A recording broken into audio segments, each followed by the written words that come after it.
And I'm not here to get down on the country too. The country's a bloody great place out there. It's about the only joint left in Australia where there's some semblance of being Australian. You know, the cities have gone to pot, haven't they? They lost their identity totally. Out there, they're still keeping it real. I mean, even Aussie, the word Aussie, that used to mean something, didn't it? Now it just means plus egg and beetroot.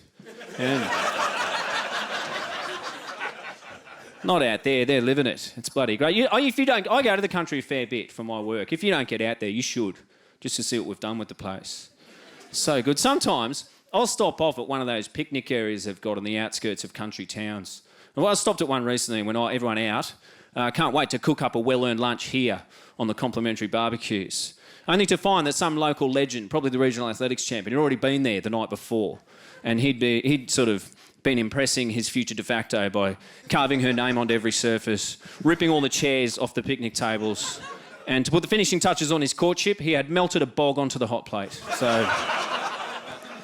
So get back in the car, kids. We'll just share out the Monte Carlos and push on and see what's waiting for us at the next of Australia's notable historic towns.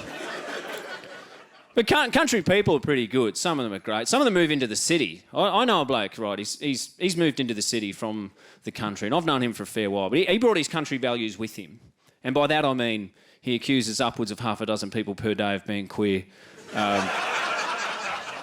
based only on their good posture. So,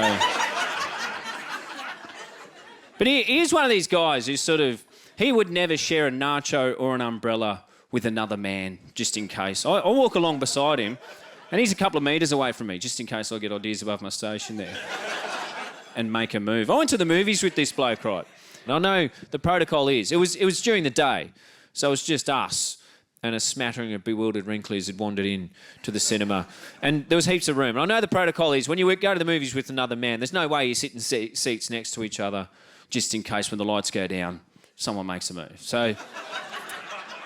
So there was that, but there was plenty of room. And this guy, he sat so far away from me though, that he had to ring me up to say, "Did you just touch my hand, you fucking poof?" Yeah.